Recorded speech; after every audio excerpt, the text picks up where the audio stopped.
and welcome to A Dose of Wellbeing, the Pharmacist Support Podcast. I'm your host, Melissa Cochran, Wellbeing and Development Senior Manager at Pharmacist Support, the profession's independent charity. We're delighted to bring you inspiring stories, tips, and expert insights that can help enhance your well-being and make a positive impact in your personal life. This podcast is all about supporting you, our pharmacy family, as you navigate the challenges of the profession. Have you ever had a dream that you wanted to pursue? Today, we're having a discussion with AA Dhand, a pharmacist and author of the popular crime novels featuring the detective Harry Virdee. The very popular books have recently been turned into the BBC series Virdee. His latest book is The Chemist, which became a Sunday Times bestseller in May. He is the first South Asian author who has ever achieved this accolade. We hope you'll enjoy this fascinating discussion into how AA Dhand went from pharmacist to best-selling author and screenwriter. Before we start, I'd like to thank our partners Teva UK, which have sponsored this podcast, enabling us to further our mission to support the well-being of our pharmacy family. So Amit, thank you so much for coming on today. I think there will be a lot of excitement to hear what you have to say and about how you've gone from being a pharmacy owner to where you stand today. So thank you so much for sharing this time with us. Yeah, thanks for having me on. It's something that we've been trying to get in the diary for a while, haven't we? Yes, yeah. So I think it's fair to say your career trajectory has been different to most. What inspired your transition from pharmacist to writer? I grew up in a convenience store, and back in the days we had a video rental library as part of that. So I grew up sort of watching movies that were way outside my age range because I had to watch them all to recommend them to the customers. And my parents didn't really understand what Certificate 15 or Certificate 18 were. So Monday nights, my dad would go and play snooker, and I would sneak downstairs and select the Certificate 18 movies, unbeknown to him, and watch them, all the thrillers and the sort of horrors and stuff. And I selected Silence of the Lambs one evening, unbeknown what was about to happen to me. And it was the only time I haven't finished watching a movie because I was so freaked out by what was happening that I failed in watching. I turned it off sort of 3/4 of the way through. But that Saturday we went to Bradford Central Library, which is something we did every Saturday, to borrow some books. And I wandered out of children's fiction into adult fiction. And I saw this book called Silence of the Lambs. And I thought, that's so strange. I've just not watched a movie called that. So I had to take the book out because, as you've gathered, I'm a bit rebellious by nature. And I took the book home. And whereas I didn't finish the movie, I did finish the book. I couldn't believe that a book could scare me as much as it did, but I couldn't stop turning the page, and my love affair with crime fiction was born. Started writing the next day. So my next question was going to be about when you decided to become a writer, but I think we now know the answer to that. How old were you at the time? I was probably 11 or 12. I mean, I say I started writing the next day. I didn't have the ambition to become a writer because I genuinely wanted to be a pharmacist. But it was just a love affair that was born. Like, I started writing short stories, and at school my teachers would always tell my parents that I had a very vivid imagination. Mm-hmm. And if they told me to write a story, it would always veer into either comedy or going a bit dark because I liked both. Yeah.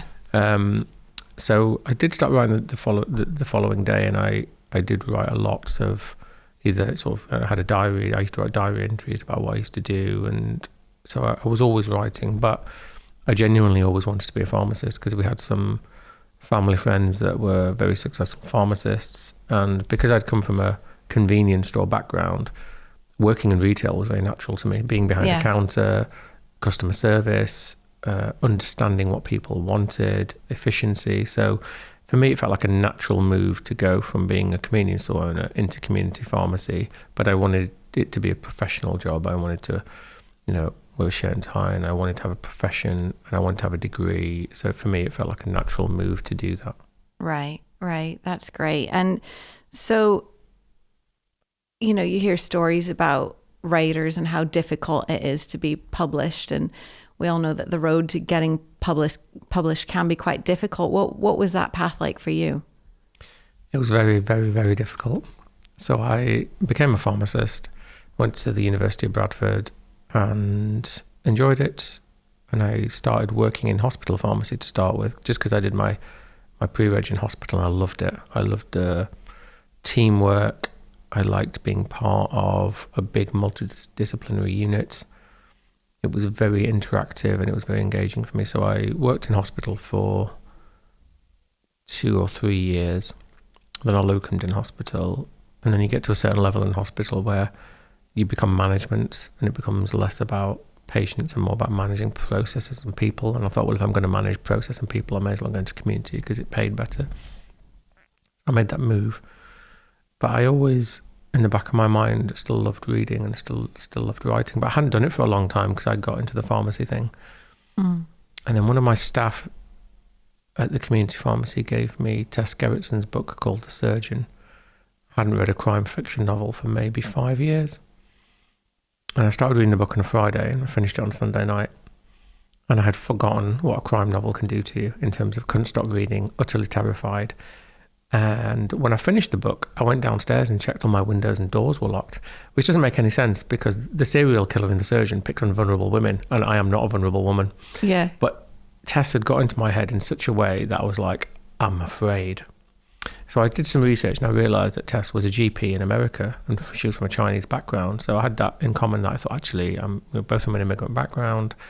She's Chinese, I'm South Asian. She's done the GP thing, I've done the pharmacy thing. Yet she had moved away from being a GP into a very successful full-time author. So I thought, if she can do it, let me have a crack at this. So I started writing in 2006 and it took me a year to write my novel. And I finished it and gave it to I found my old English teacher and said, do you want to read this book? I've written it. And he was like, you've written a book? Because I wasn't particularly good at English when I was at school. And I said, yeah. So he read it and he was like, it took him about 3 months to read it, which should have been my first clue. And he was like, yeah, it could do with an edit. So I was like, right, okay. So I didn't listen to that. And then I went and found a literary consultancy company that professionally read manuscripts. So they read it and said, could do with an edit.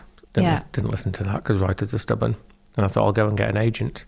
So I went out to market to get an agent, approached 30 agents, got 30 rejections, utterly devastated. But then somebody picked me up and they said to me, no South Asian author has ever cracked commercial crime fiction. That's interesting and you're interesting. I'll give you a shot. So I started working with the agents.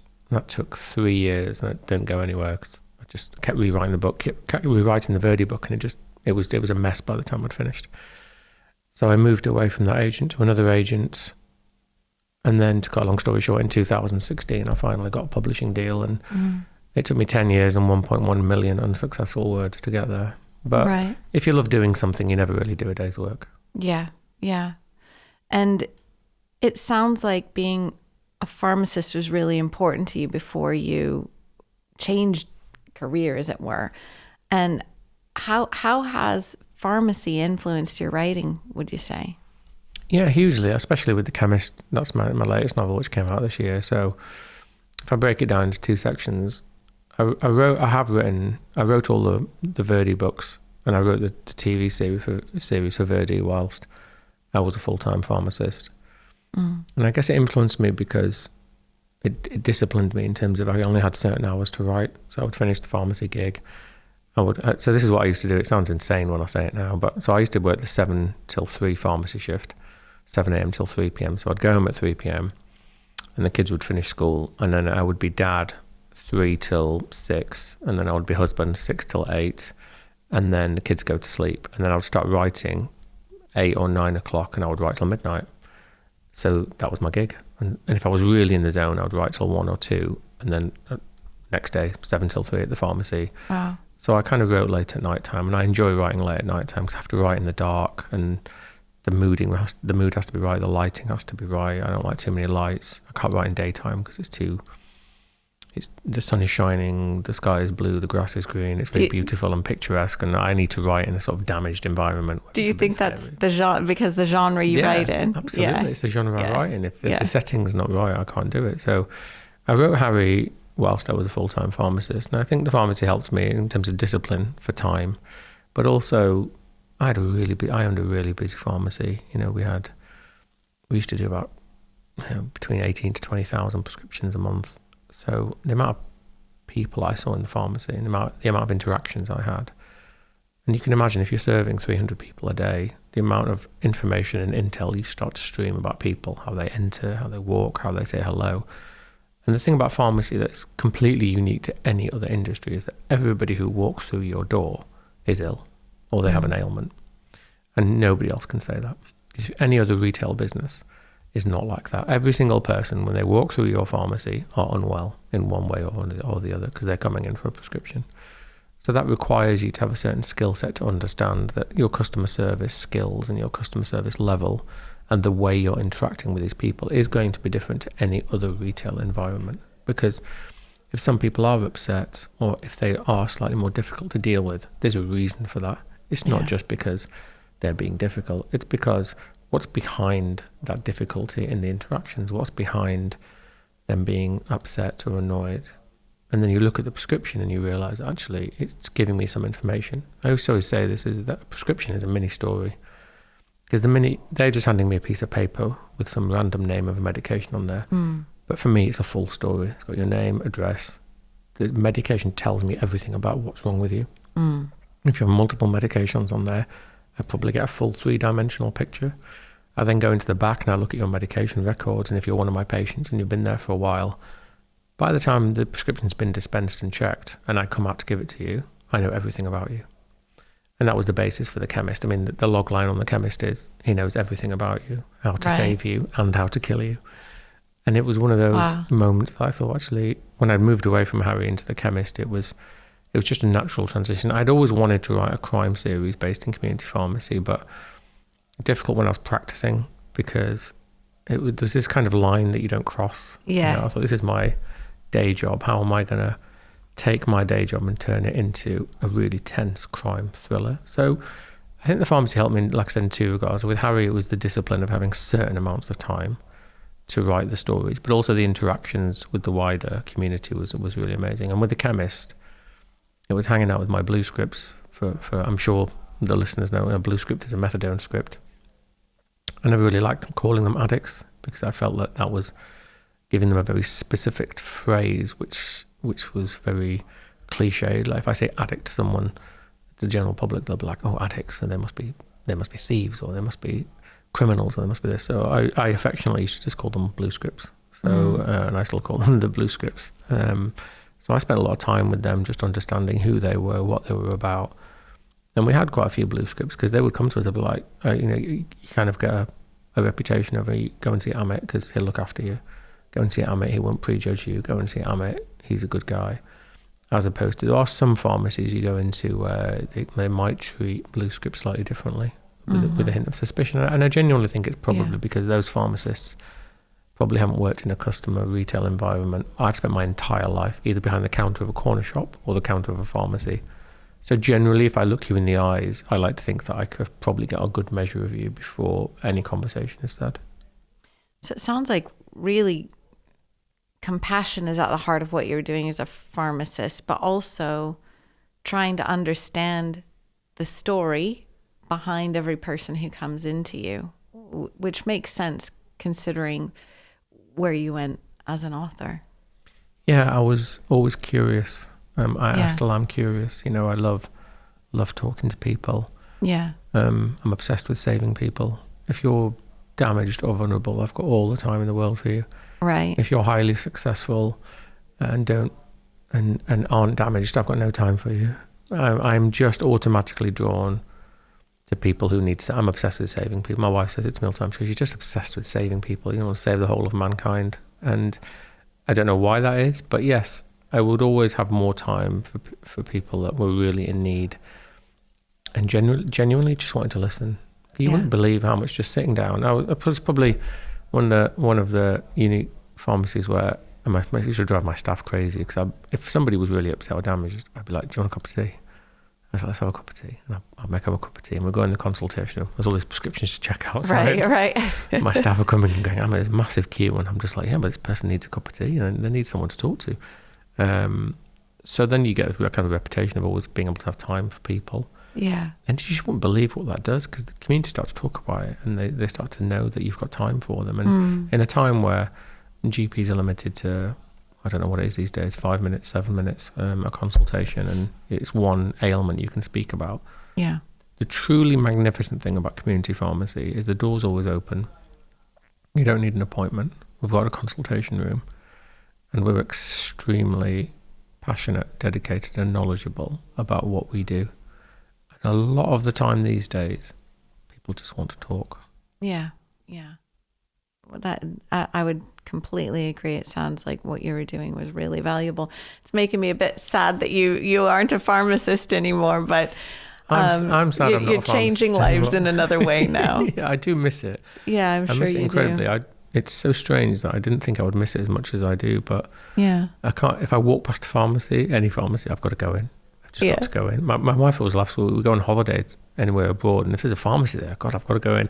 I genuinely wonder, pharmacists that are listening to this, do they do that as well? Because if I'm abroad and I see a pharmacy, I'm like, well, I've got to go in and have a look around. Yeah, So I miss it incredibly, and I think I miss the camaraderie of having a pharmacy team. I had about 15 staff. I miss the patients. I miss the interactions with the GPs. We all got on really well. It was a really multidisciplinary approach to looking after people.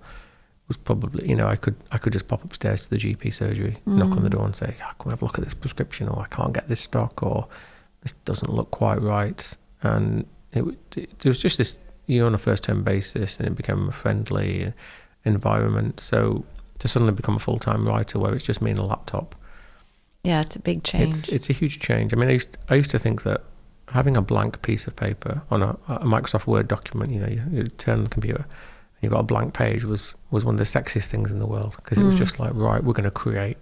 And having a blank piece of paper was always really exciting. Because now I'm a full-time writer and I look at a blank piece of paper and it starts to give me anxiety, because I'm like, I've got to write. Yeah. And so you went from writing novels to writing for a BBC series. What was that shift like for you, and how did that come about? Yeah, it was. So I'd got the books published. Like I said, that took 10 years, 1.1 million unsuccessful words, 66 literary rejections. So I was like, well, I'm used to failing forward. It's my thing. I love failing forward. I think if you do something and you fail and you quit, then you failed. But if you take the learnings of what you failed at and move forward with it, then it's just progress. So I was a big fan of failing forward. So I'd got the books published, and then the TV rights were very competitive. Everybody wanted to buy the rights, TV production companies. So I said to my agent, I'm really sick of going to London. I don't really enjoy going to London. I don't really enjoy leaving Yorkshire, if I'm honest. I said, if they're so excited, why don't they come and see me? Like, if they're so desperate to get the rights. So this gentleman called Paul jumped on a train, Paul Tribitz, and arrives in Bradford and says, not leaving until I speak to you. And I thought, well, I quite like that. I thought he's got something about himself. So I met up with him. I got on really well with him, and he said, do you know how to write a script? And I was like, of course I do, mate. I've never written a script before in my life. Yeah. He didn't know that. And he says, can you write it in 8 weeks? And I was like, yep, no problem. And finished the meeting, phoned my agent, told them what I'd done, and I was like, what the hell have you just done? And I was like, well, you told me if somebody asks you how to do something in a meeting, just say yes and figure it out later. And she was like, sometimes you should say no. So anyway, I was in now. So I wrote the script and gave it to him, and it was awful. It was really awful. And he said it could do with a lot of editing. I said, listen, I heard this for 10 years with the books, mate. Give me 10 years, I'll knock this out of the park. He said, I haven't got 10 years. I need you to get on with it. Yeah. So I went on this journey of adapting the scripts, and how I did it was I just started reading lots of scripts. Instead of reading books, I started reading any script I could get my hand on. I started reading it, and I started breaking down the script into a spreadsheet. Staff at the pharmacy used to laugh with me. I am Mr. Spreadsheet. I love spreadsheets, color coordinated, lots of columns. So I just learned that way. But I failed forward in 2016 with the script. It didn't work. 17 didn't work. 18 didn't work. And then I left the project. And we got another writer in, and I was really upset that I hadn't managed to get it across the line. I hate failing. I like to fail forwards. I don't like to fail backwards, and this felt like failing backwards. So I thought, how can I take failing forward? How can I use that here? So I moved away from Virdee entirely, and I wrote a script called The Chemist for television. mostly out of fury and anger and not having got Virdee across the line. And I'd had the idea for The Chemist in my mind for such a long time, but because I was practicing, I was a bit scared of writing it. Anyway, I wrote the Chemist script in about 3 weeks, in rage, anger, and passion, and I sent it to my agent in America, who I hadn't met, and she didn't know me, I didn't know her, but I said, look, the subject line was Dexter meets Breaking Bad. Mm-hmm. And she was like, if you genuinely written Dexter meets Breaking Bad, I mean, it's a really good elevator pitch, and everybody knows what that means. And I think I can sell this. So she read the script, she loved it. And then we got into a competitive auction between the US and the UK, and I sold it to a UK production company.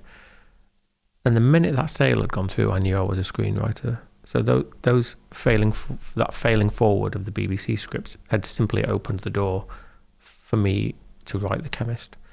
So The Chemist sold. The BBC knew The Chemist had sold, and they thought, he can write a script. The female writer that we'd got on for Virdee hadn't managed to get it across the line. So all of the rights for Virdee came back to me in their entirety. There was no Paul, there was no BBC, there was nothing. I owned everything. So I went back to Paul and I said, I've just sold The Chemist. I think I can get Virdee across the line. And I wrote Virdee on spec, which means I didn't get paid for it, and there was no deal. I just wrote it freely, and I wrote it for me, and I wrote it how I wanted to see it, without any of the sort of BBC notes or production notes. I just wrote it for me. And that's the best way to write. And then I gave it to Paul, and he said, I really like this. We edited it a little bit, and then we sent it to the BBC. And the rest is history, as they say. Wow. Took some tenacity there. Yeah, it took some tenacity. Yeah. But again, I think I learned that from community pharmacy, because again, if you're serving, I was dealing with 300-400 patients a day. That's also about tenacity, because you serve a patient, you deal with that, and then you reset, and it's the next patient, and you go through the whether it's a consultation or whether it's just a prescription check or whatever it is, you do that, and then you reset, and then you're like, next. And I think that we learn all these skills as pharmacists. Sometimes we don't realise that they're skills. We don't realise that actually checking 300 prescriptions a day is an unbelievable skill. Yeah. To be able to do that and reset and go back and concentrate intensely for those periods of times. Yes, it always feels natural after you've checked, God, if I've probably checked, I don't know how many, 500,000 scripts in my life, maybe 1 million scripts, I have no idea. And it becomes automatic and you don't really think about it, but it's an unbelievable skill to be able to check and know that that's a safe drug for that patient to do. Yeah. So you wrote the scripts. The BBC picked it up.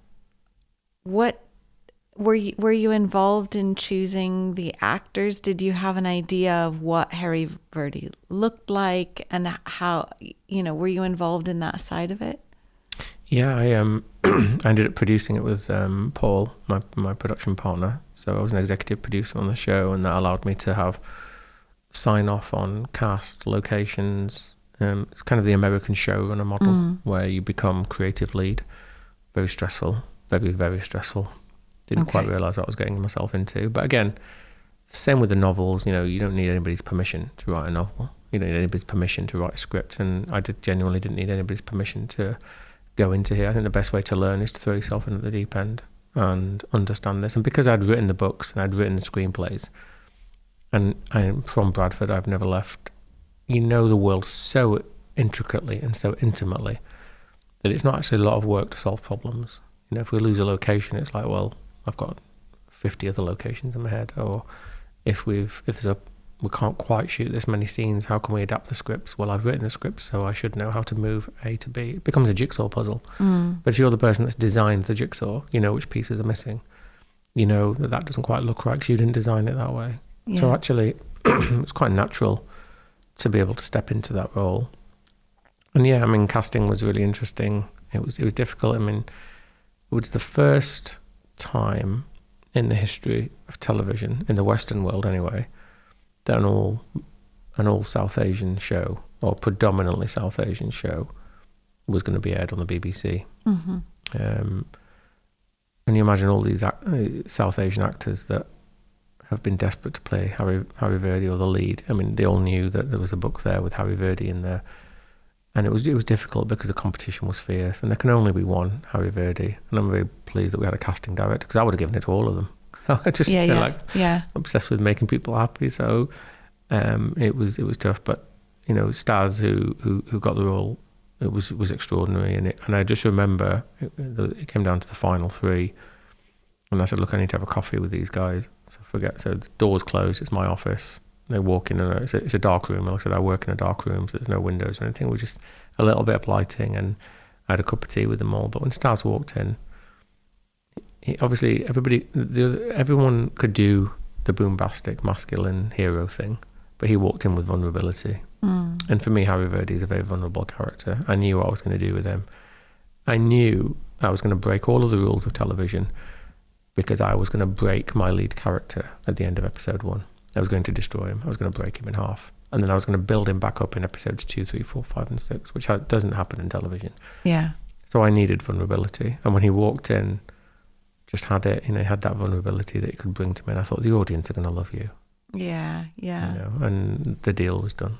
And what did it feel like seeing these characters that you'd imagined, you'd breathe life into them in the book, seeing them come to life in 3D in front of you? What was that like for you?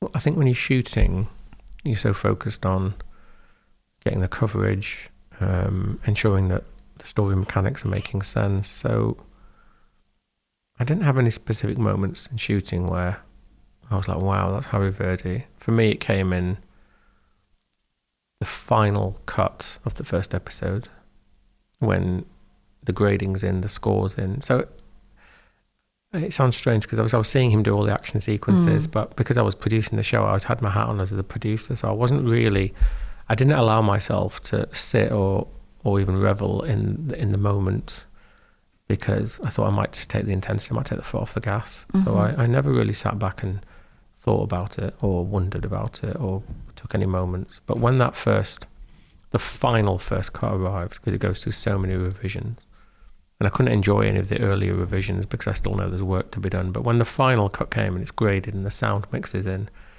and then I'm just watching the episode that went out on television, that was an extraordinary moment. Yeah. Because then it was Harry. Then I could just enjoy it as a viewer. I didn't have my producer hat on. I didn't have my showrunner hat on. I didn't have my screenwriter hat on. I didn't have my novelist hat on. I just was a member of the audience. And at that point, I remember it very vividly. I watched it by myself in my living room. We've got a big surround sound system, like a cinema system on there. And I just thought, I want to enjoy it like I'm in a cinema. And yeah, I won't forget that moment for as long as I live. Because then it was Harry Virdee. Then it was what I dreamt about for so many years. That's amazing. That's amazing. And so you were one of the first people, if not the first one, to bring a British Asian detective to life in this way. Were there any challenges in doing so? There was a lot of challenges. It was the most difficult thing I've ever done. And I think the biggest challenge for me was the burden of representation. Yeah. It was difficult. I felt like I was carrying a 40-kilogram weight on my back, because every brown person wants to be represented, and then all the facets within that. The Muslims want to be represented, the Sikhs want to be represented, the Hindus want to be represented, and then Bradford wants to be represented well. Then it's the first South Asian show, so it was difficult, because it was like I can't represent. I'm a crime writer that just wants to tell a really cool, kick-ass crime story, and it's fiction. But you can't get away from the fact that this is the first of its kind, and therefore the microscope you feel the microscope burning you. You felt like the sun is shining, the microscope's above you, and you're burning.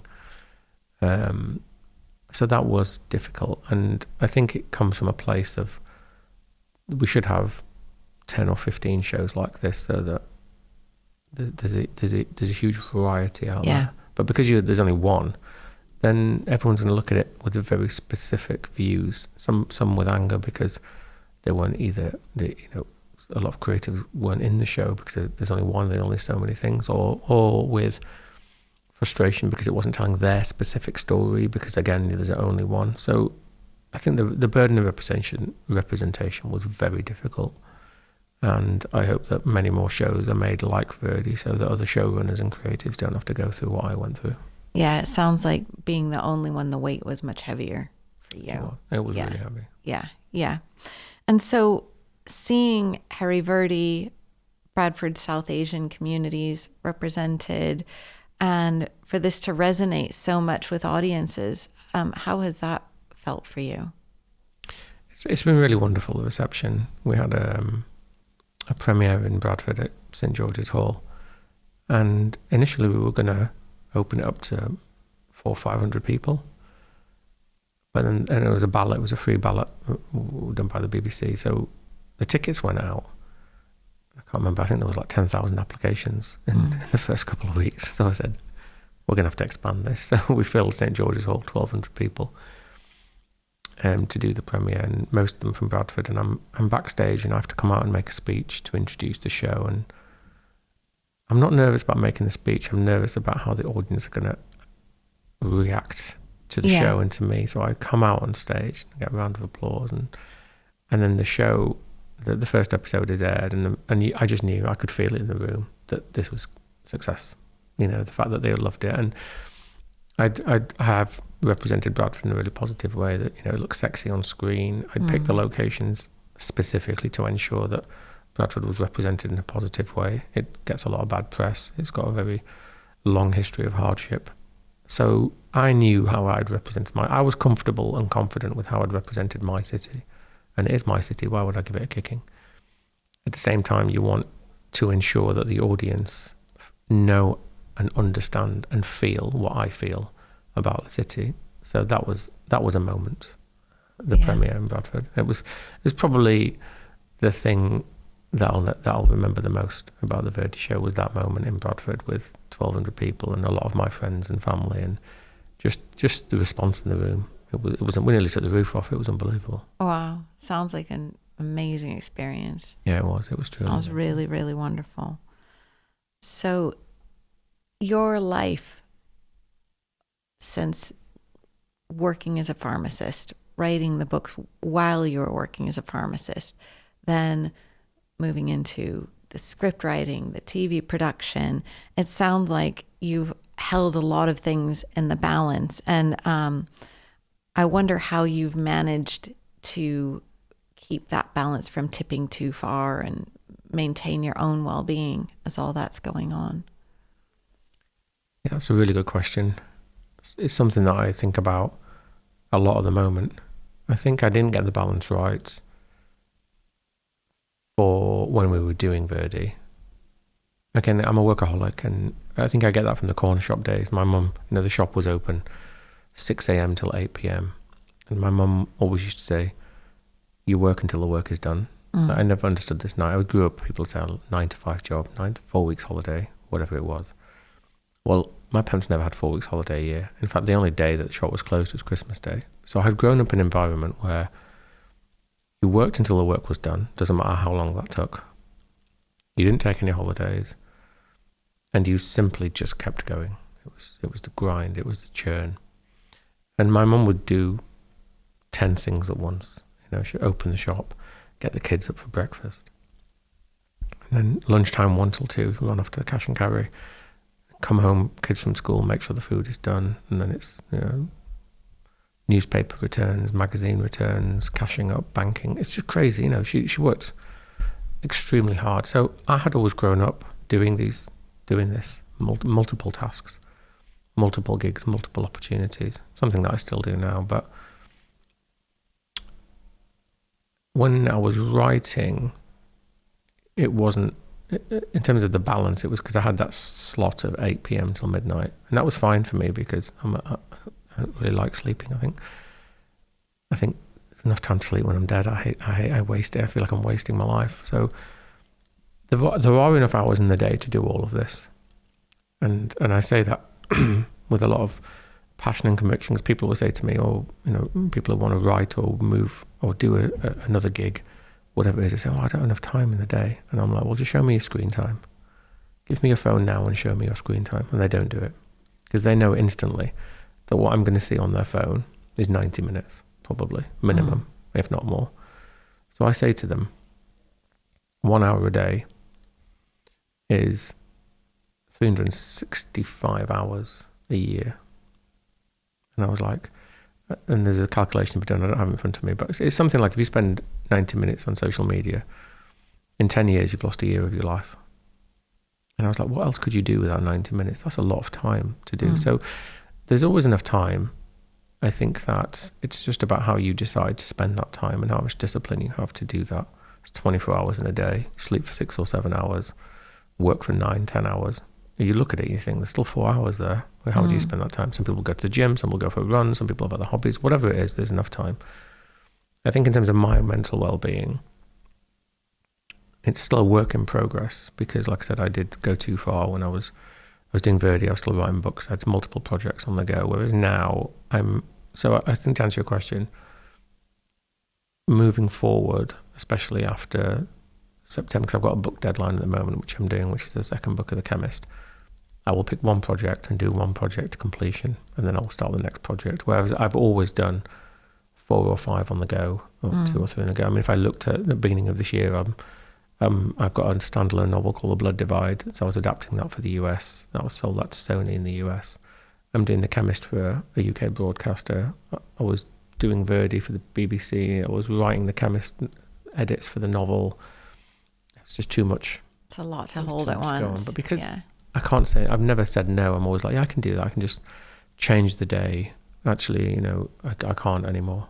So I've now decided that. And then I've got 2 kids and I've got a family to look after. So now it's actually, let me just I'd like to say I can do this, take one project, do that and do it to completion. And then I'll pick the next project and do that. And the problem with being a writer is these ideas just pop into your head and you get so excited about them that you have to kind of start working on them. And then you're doing this side hustle you're working on you're writing a project, but then this other idea is so strong. And sometimes ideas are so strong and so huge and so commanding that you would then become a slave to them. Like the Chemist script, I wrote it in 3 or 4 weeks because in that moment where I'd failed with Virdee and I had to take that energy. So for me, when I fail, it's a negative feeling. And what happens is there's this energy, there's negative energy, which is I'm going to sit there, I'm going to dwell on it, I'm going to be upset about it. And what I have to do and what I've always done and what I continue to do, and I've done this my entire life, is I take that negative energy and I push it into something positive, forward momentum. Because otherwise I'm going to sit there and it's going to consume me and it will destroy me. So what I do is I take it. So I took all of that negative energy of working with the BBC for 3 years and having worked on the books, and I've just pushed it into The Chemist. And the idea had come to me so strong and so huge that I wrote the script in crazy intensity in 3 weeks and then sent it and sold it. So sometimes those moments happen and then you just have to accept it. Yeah. Because you can't not write at that moment in time, because when it's hot and the creativity is so overwhelming, if you hold it in your head explodes. You have to just get it out on paper. And it's like, so for me, it's just a movement of energy. If something really bad happens in my life, something really negative, I have to move it into the script. I have to move it into the written word. And then I'm doing something positive with that energy. And that's the way that I've always worked. Yeah. Yeah. And in terms of well-being, the places you go in your mind when you're writing these books can be quite dark. Yes. Does that impact your well-being at all? Yes, it does. Okay. And what I do with that specifically is, so I'm writing The Kingpin at the moment, which is the second novel of The Chemist. And it's dark and it's gritty. So when I finish, and I normally finish at midnight, 1 o'clock, I go for a walk because I have to. Because it becomes very difficult to know where Idris Khan, who's the chemist, the character Idris Khan, where he stops and Amit starts. So there's this moment, and it normally lasts about an hour, where I finish writing, I'm exhausted, all my neurons are firing in my brain, and it's hot, and I am Idris, everything, smell, sound, the characters, whatever he's been, whatever he's doing is there, and then I walk. I have to walk. I just walk around my garden for an hour.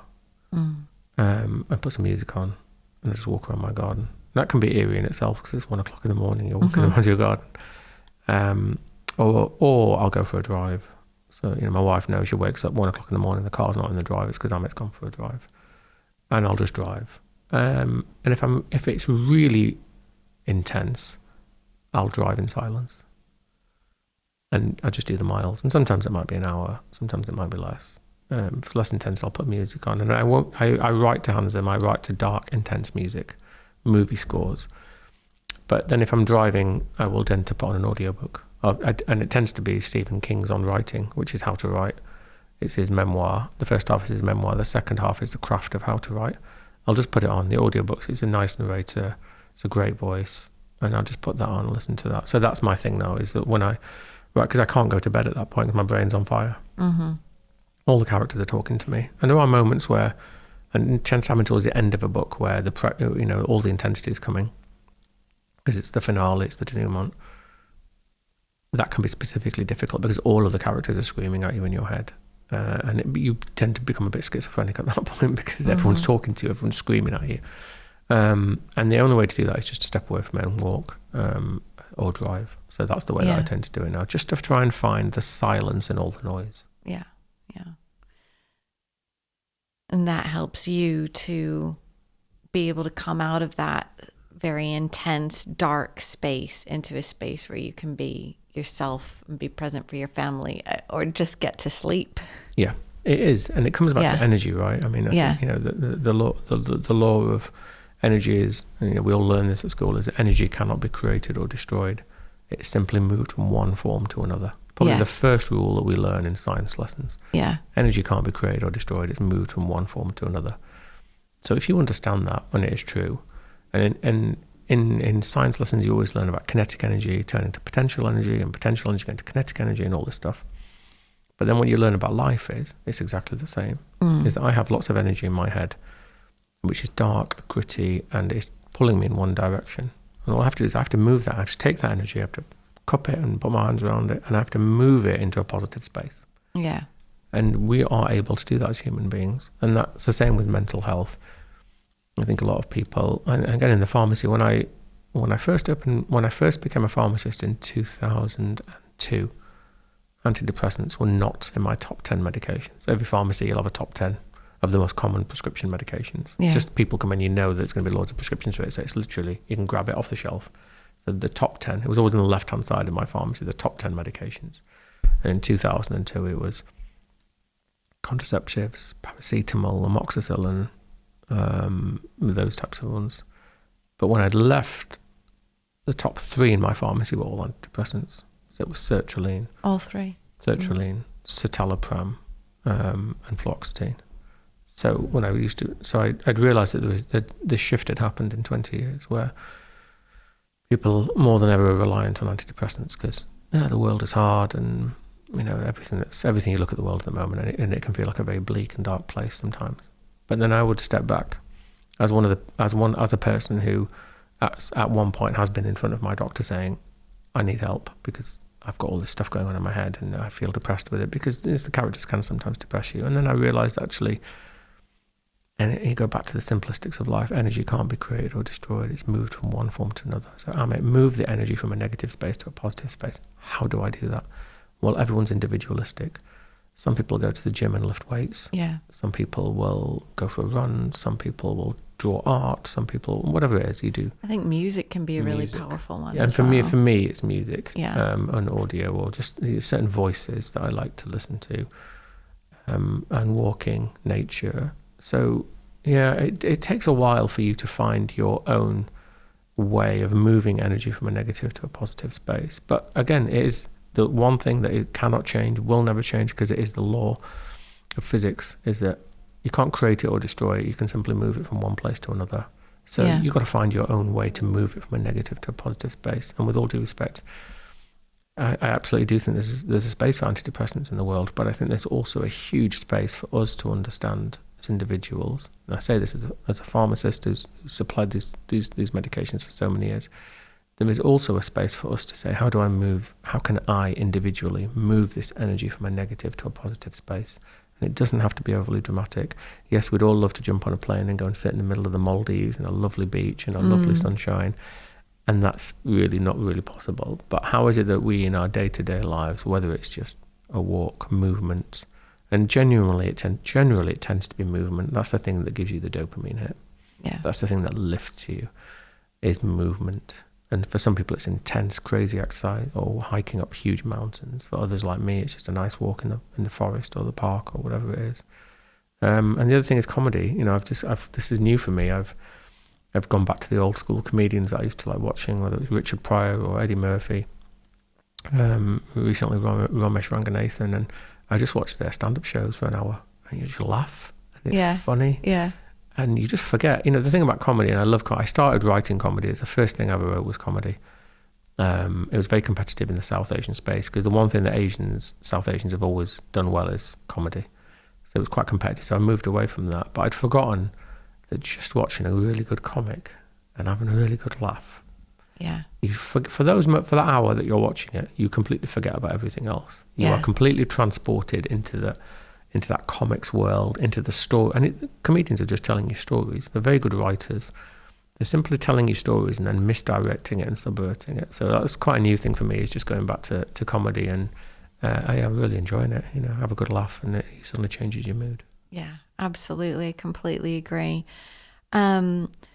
So we've talked on the podcast before about living the life you want to lead, and pursuing dreams and sort of doing what you feel you're really meant to do. And I wonder if you have any advice for someone out there who maybe is an aspiring writer or has some sort of dream that they'd like to pursue, but maybe haven't pursued it or haven't gotten anywhere with it. What would you say to them? No, that's a good question. Yeah. There's always three pieces of advice that scream in my head, and I'll finish this with the one thing that I always say. But to break it down a little bit is, you got to fail forward in life. I think I've said that a lot on the podcast. I make public speeches these days, and that's my speech is called "Fail Forward." It's only a failure if you stop. Then you can count it as a failure. But if you fail forward, you're just taking it as a learning. You're just taking it as experience. And you can only really get good at something in life by failing forward, whether it's Bill Gates or Apple. There's a story of Bill Gates burning down his parents' garage trying to make the Microsoft system. Apple was, it was done and dusted before 2010, until it had its resurgence and reinvention. There are moments in the world where something can be instantly successful, but they're very rare. And we live in a world of instant gratification. I think the most important thing that we have to understand is that we live in a world of instant gratification with iPhones, constant swiping, constant dopamine. And the human brain is not designed to get a dopamine hit every minute of every day. It's an act of self-harm. So put the damn things down, put them away. Look at your screen time. If your screen time is more than 30 to 40 minutes a day, stop it. The other thing to say is, there's a really famous saying, it's actually the Chris Eubank, the boxer, who said this, it's not mine, but he said, somebody asked him how he'd like to be remembered, and it's a saying that's always stuck with me, and he said, in a fight that I could not win, I got up. I thought it was an extraordinary saying.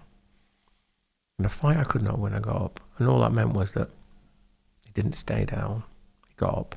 If he was going to get beaten in that boxing match, he was going to get beaten on his feet, but he would not stay down. Human beings are not designed to stay down. We don't like it. Mm-hmm. That's why no one likes to go to prison. We don't like to be held down. We don't like to be confined to specific spaces. We're not designed to be that way. The world is not designed to be that way. So I think that's the other thing to say is, when life knocks you down, get up, because you were designed to get up. We're not designed to stay down. And the last thing to say, and the most important piece of advice I give to writers, if you want to write, is it's really simple. Write what you love and love what you do. It's that simple. Okay, that's great. And I think that is a lovely place to stop for today. Very, very wise words there that I think will help a lot of people.